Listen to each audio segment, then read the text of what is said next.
அவலமான காலகட்டமாக இருப்பதை நாம் பார்க்கின்றோம். அதாவது இன்றைக்கு பெரிய ஒரு அழிவு முன்னெடுக்கப்பட்டு அந்நியை பிடிக்கப்பட்டிருக்கிற மக்கள் 3 லட்சத்துக்கு மேற்பட்ட தொகையினர்கள் இன்றைக்கு பெரிய துன்பத்துக்கு உள்ளாக்கப்பட்டு வாழ்ந்து கொண்டிருக்கிறார்கள்.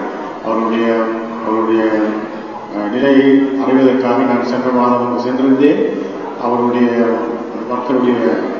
மக்களை சந்தித்தேன், அவர்களை பார்த்தேன். அந்த மக்கள் உடல் ரீதியாகவும் உள்ள ரீதியாகவும் தங்களால் இனி தாங்க முடியாத விதத்தில் பாதிக்கப்பட்டு நடைமுறைகளாக வாழ்ந்து கொண்டிருக்கிறதை அந்த நாடம் தன்னுடைய வாழ்க்கையை செலவழித்துக் கொண்டிருக்கிற பார்க்கக்கூடிய புதிய ஒரு இந்த வாழ்க்கையில் காண முடியாத ஒரு துன்பத்தை மனித அவலத்தை அந்த இடத்துல நான் சந்தித்தேன்.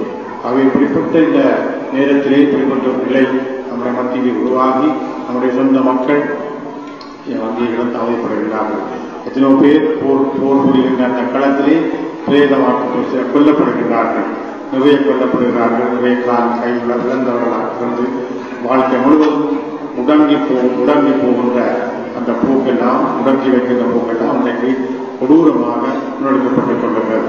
கிறிஸ்து பிறந்த இந்த ஒரு காலத்தில் என்றாலும், இந்த உலகம் முழுவதும் சந்தோஷப்படுகின்ற இந்த காலத்தில் என்றாலும், அந்த பகுதியிலே வாழ்கின்ற 3 லட்சத்துக்கு மேலான மக்கள், களத்திலே இருக்கின்ற படையினர்கள், விடுதலை புலிகள், எல்லாரும் மனிதர்கள், அவை இந்த காலத்தில் ஒரு அற்பமான ஒரு நல்ல சிந்தனையை, மனித சிந்தனையை நாம் எல்லாரும் சேர்ந்து காட்டுவோம் சொல்லி அரசாங்கத்திடமும் விடுதலை புலிகளிடமும் இந்த நாட்களிலே ஒரு வாரத்துக்கு கண்டாலும் நீங்கள் போர்நிறுத்தம் செய்து சமாதானத்தை தேட வேண்டும் என்று சொல்லி நாம் கேட்டோம்.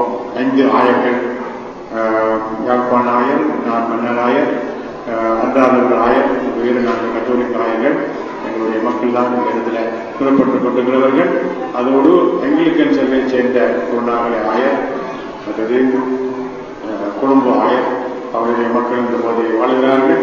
ஆகிய இந்த 5 ஆயர்களை நாங்கள் செய்யும் போது நேரடியாக அவருடைய ஜனாதிபதியுடைய கையிலே கொண்டு இந்த கோரிக்கையை, இந்த வேண்டுகோளை கொடுத்தோம். விடுதலை புலிகளுக்கும் புதிய இடத்துக்கு அனுப்பி வைத்தோம்.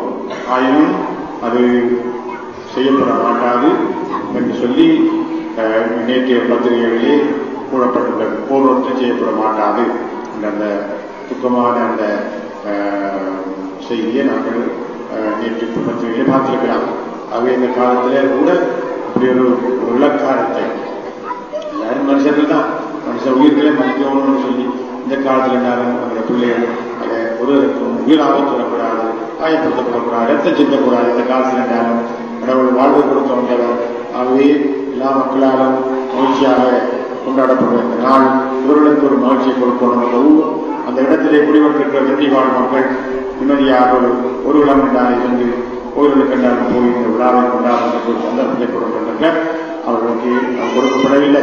இப்படியான ஒரு துப்பாக்கியமான சூழலை தான் நாங்கள் வாழ்ந்து கொண்டிருக்கின்றோம். ஆகவே அந்த மக்கள் அந்த படுகிற துன்பங்களை நீங்கள் ஏற்கனவே அறிந்திருப்பீர்கள்.